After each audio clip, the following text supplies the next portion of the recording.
Happy Wednesday, everybody. Welcome to episode 2 of the Berrysentials music podcast. Today, we're going to be covering a couple topics that were very prevalent in the last couple weeks. We're going to cover Izu as well as some new raves at a very special location, one of the wonders of the world. We're going to talk about that, as well as some new music that's been coming out. Just doing a little bit of review and talking about some tracks you might have missed that kind of slipped under the radar, and really just covering what's been going on. The news that I have for you guys is actually going to be from earlier last week, around the September 10th time, maybe a little bit later than that, but I wasn't able to get a episode recorded over the weekend, which I apologize for. I was doing a little bit of adventuring and clearing the mind, so with that being said, let's just get into it. So the trance duo Ali and Fila, I'm hoping I'm pronouncing that correctly. I don't honestly, I'm not gonna lie, I'm not huge into the trance scene, so I don't really know what's been going on there. But regardless, they are throwing a show at the Great Pyramid of Giza. This is the coolest thing I have ever seen, dude. I cannot believe that this is even a reality. A couple weeks ago, me and my cousin were just talking about how cool it would have been to throw shows in different settings. So we were talking about like Imperial Japan or like the Roman Colosseum. Just have like a DJ up there. Obviously, that's not gonna happen. It's very unlikely to happen. But we were, just hyped about this theory. Just talking about like, oh, what would be the coolest place to throw a rave? The pyramids actually, I'm not gonna lie, didn't even come up as a possibility in my mind. That would be so fun to be a part of, to see, to experience, and I'm just like seriously jealous of these guys get to throw this rave and just throw down with people at the Great Pyramid of Giza. That's so cool, dude. That's insane. Um, they're also like letting in more raves after, or yes, shows. Sorry, I apologize. Some people get angry about that. So Kygo will also be bringing a festival to the Great Pyramids, and this, it's insane, dude. It's awesome that this is even happening. Now, obviously, I don't necessarily know why Egypt would be leaning into this or saying, this is fine. But I'm not complaining. This is a sick venue. This is an amazing place. The concert was hosted September 15th, so Ali and Fila did throw down already. I didn't had the chance to look at it, see how it looked, but trance is a very particular type of EDM. So, I'm not really into that one, but I definitely think that this is amazing and really fun for the community to go partake in that one. And then, yeah, it's just such a cool venue. And I think that'd be a bucket list for any artist to play something like that. So, great opportunity. Sounds like it'd be a lot of fun. But what wasn't a lot of fun in the past couple weeks was Electric Zoo over in New York. Now this was kind of a clusterfuck, to be real. I'm not gonna sit here and sugarcoat it. Day one was canceled. I mean, to begin with, if you have to cancel a day of your festival, that just kills the vibe immediately, especially if it's the first day. Everyone's there, they had their flights in, they're all excited, they're ready to go, you're getting ready for the rave, and the festival cancels the day with only a couple hours before. I think it was like 2 hours before they were like slotted to open up. So I do have a quote here from Izu, and what they said. Also, for people who don't know, Electric Zoo. This is a festival in New York. It's pretty big. This year, they actually were over capacity this year, which I'll talk about in a little bit. But Izu, yeah, they had a terrible open this year. They really seemed to just kind of be struggling, and it didn't seem the best organized. But again, that's easy to say from my seat. I don't have to do this. They work very hard, and I'm not trying to like bag on them or anything like that. They do work very hard. It's a tough job to have, but again, day getting canceled. that's a big deal. That's not something that just you can kind of sweep under the rug. So, with that being said, Electric Zoo New York put this out on, I think, Twitter, Instagram, all their socials on the day that it happened. So here's a quote from Electric Zoo New York, which they put on all their socials, and it really is kind of just sums up saying what happened in their defense, right? So this year has presented unparalleled challenges for everyone. The global supply chain disruptions have impacted industries worldwide, and sadly, our beloved festival has not been immune. These unexpected delays have prevented us from completing the construction of the main stage in time for day one. So I'm just gonna cut it there. I'm not gonna read anything else. That they talked about how Saturday and Sunday were gonna go on and it was gonna be truly magical. But you gotta admit, day one getting canceled sucks, dude. That is not cool at all. And yeah, that sucks. It really does. It sucks for everybody. But I guess from a festival goer point of view, you look at this and you're like, your main stage isn't built on day one. Now I get it. Artists are coming around from all over the world. You have to collaborate with them. You have to collaborate with all kinds of people. It's a big production. This is not a simple thing. But on the day of your festival, you're still trying to get it together? I don't know. I mean, I don't know. I haven't put together a festival. I know this is hard. I don't know if this is a last minute thing that people normally do, but I feel like you might want to prepare that a little bit earlier. You know, I'm not trying to knock them too hard. I'm going to let them go and stop bagging them so hard, but there were more issues. It was not just a day one and done type of thing. So they did reimburse everybody who didn't get to go, and a lot of the artists were great about it. I mean, shows were popping up all over New York. It was amazing. There were free shows being done. There were shows being done at different venues. The artists, they wanted to save the day and throw a party, and so they really did a great job. Again, I am gonna pump his tires a little bit more. Blank, legend, saw that he was out throwing shows, and I think a lot of the guys were out doing it. A lot of the artists were out doing it. So shout out the artists for trying to save this event because it was rough.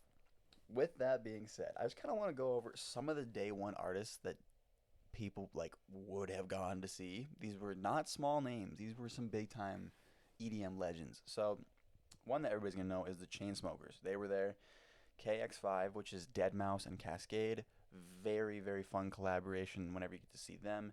Excision, A Craze, Blank, Galantis, Said the Sky, Grizz, Maupe, Chris Lake, Adventure Club. I mean, these, like, the list goes on and on. If you're an EDM fan, Izu had a banger lineup, dude. I mean, this was so much, like, it looks like so much fun. The stages did look amazing when they were put together as well. So, like, they clearly went all out. They were going to have to put on an amazing festival. Sometimes things just don't go your way. Nothing wrong with that. But, then you look at day two and more problems happen, right? So because all these things happened, they gave people reimbursements for their tickets, or they also gave them valid tickets to day 2 or 3 if they had single day passes or, whatever. And so what that caused is now they're over capacity. So in day two, they had to stop letting people in at a certain point. So valid ticket holders, people who paid for their tickets and were promised entry, were now turned away. They were like, "Hey man, sorry, we can give you the reimbursement, but we're over capacity." And so this obviously is going to piss some people off. You get them all hopped up on their stimulants of choice. They're going to be even more a little aggravated for that shit. So what happened is people stormed one of the entrances. They just tore it down, came flying through. It was like that clip at Lollapalooza from a couple years ago where they just like knocked over a fence and ran in. It was just like that. They just stormed them, charged them. And they said that eventually it was overbooked by about 7,000 people. That's from the NYPD. They were also very involved in this and had to, kind of try to right the ship a little bit, help them out a little bit. I don't know, dude. It was crazy. I mean, Izu, I had just recently heard about Izu because I started, if you scroll on Instagram and you like certain posts, you're going to start getting ads, man. And Izu was popping up for me all the time. And what a lineup. I get why everybody went. No one could have predicted something like this happening. But I feel like this ruined a lot of people's experiences, for sure. I mean, the gates are getting stormed down. You're over capacity. You're packed in there. And I mean, if you've ever been to a show or any event where you're like shoulder to shoulder, you are tight in there, it's not fun. I mean, unless you like that. I mean, I think that's a very like rare personality type, and yeah. I mean, I don't know. I don't think many people are gonna tell you, yeah, dude, let's go get packed in somewhere where we can't dance at all the music, and yeah, we'll be half a mile away from the main stage. But we still see the lasers, so like whatever, it's cool. That I don't think many people were thinking about. They kind of just, yeah, I don't know. Izu, again, I didn't go, so I am speaking purely from someone just looking in. It looked like a clusterfuck, but we'll let them slide. Nothing they can do about it now. And hopefully people had a good time.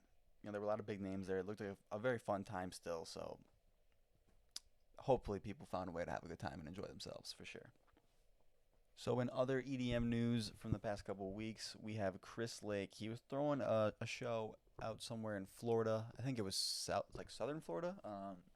I'm not exactly certain what city it was in, but regardless, having a good time, mind his own business. Up there working with the crowd, you throwing a great show like he always does. And a member of the crowd launched a drink and soaked him, but they also soaked his decks. I mean, he was just absolutely livid about it. I mean, he was pissed. So Chris played his time, left, tweeted about it, was talking about, he said that he would have played longer until that prick flung that drink. And that was his tweet. So, I mean, come on, man. This is just ruining it for everybody. And obviously, there's always going to be guys like that that are trying to be like hecklers, I guess. But normally, I feel like this is a new thing. So we've seen people like rappers or bigger pop stars that have been getting things thrown at them. You can make whatever connection you want with that. There's been quite a bit of it lately, but people are throwing shit lately. And I don't understand this because it's ruining the atmosphere and the show for everybody else. So obviously there's a lot of self-centered people out there who don't really think about other people. They get drunk. They're not thinking. It's just a mistake. But this guy doubled down, tweeted back, and was like, yeah, man, that's me and my fucking buddy. That's hilarious. It's like he didn't really learn. And basically he's just laughing about it. He doesn't give a shit. And I mean, I guess, if he's the type of guy to throw a drink like that, for sure. Yeah, he's probably gonna laugh it off. That's there are people like that. That's fine. They can do whatever they want, but that's affecting the show for everybody else and affecting the culture. So this reflects on a lot of people because if people out in the mainstream see this and are like, oh, well, that's just EDM. Those people just are, the community's not very good or whatever. They're all hopped up on something, but there's a lot of great people in the community. So I think that this is definitely detrimental to us. It's not like a huge thing. I'm not gonna make like a mountain out of a molehill, obviously, but I don't know. It's just one of those things where it's frustrating because he was gonna go longer. He was gonna give people what they want, and normally at the end of a show is when you start to hear the most popular tracks, the unreleased tracks, and the tracks like the collaborations that they've been working on. So one that comes to mind is Rez when she worked with Subtronics. We read a show. We left early, like by like 10 minutes, and missed out on this awesome track that a buddy later sent to us just over like the phone. So we didn't miss it technically, but this is what I'm saying. The unreleased things that artists work on that are bangers that they know they're sitting on a gold mine come out at the at the end of the show. Yeah, it's just one of those things that's frustrating because the collaborations are a huge part of the community. When you two of your favorite artists collaborate and there's a song and you may have caught wind about it through, social media or something, so you're really excited to hear it. It could ruin the show for you, but again, there's nothing that can be done.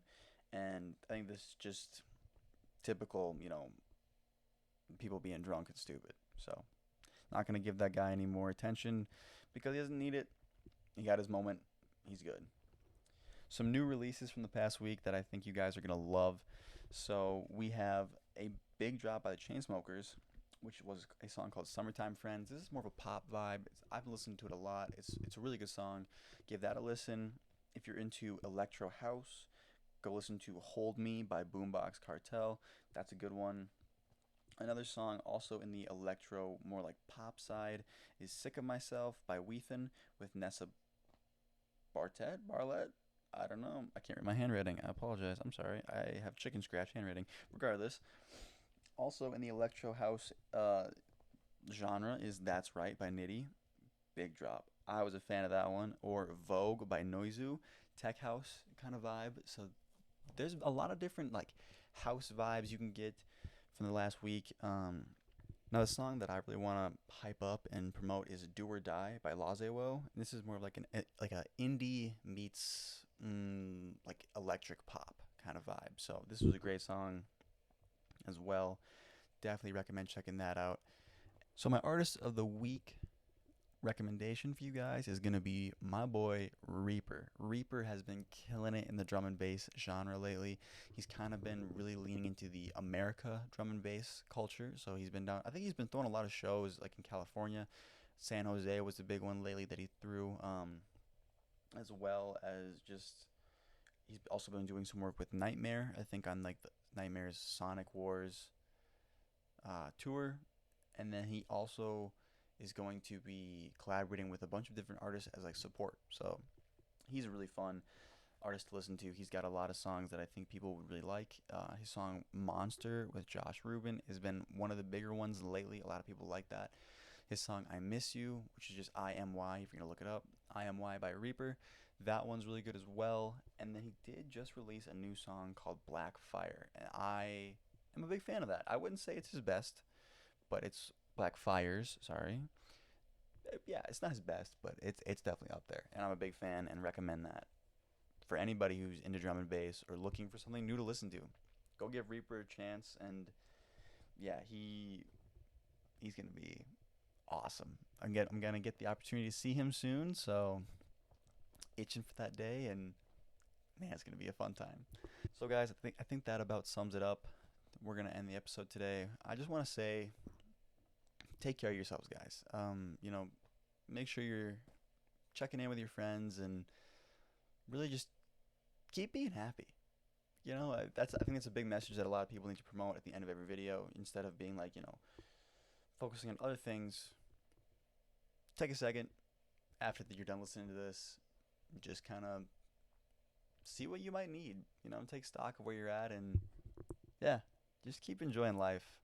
With that being said, I'll catch you guys later.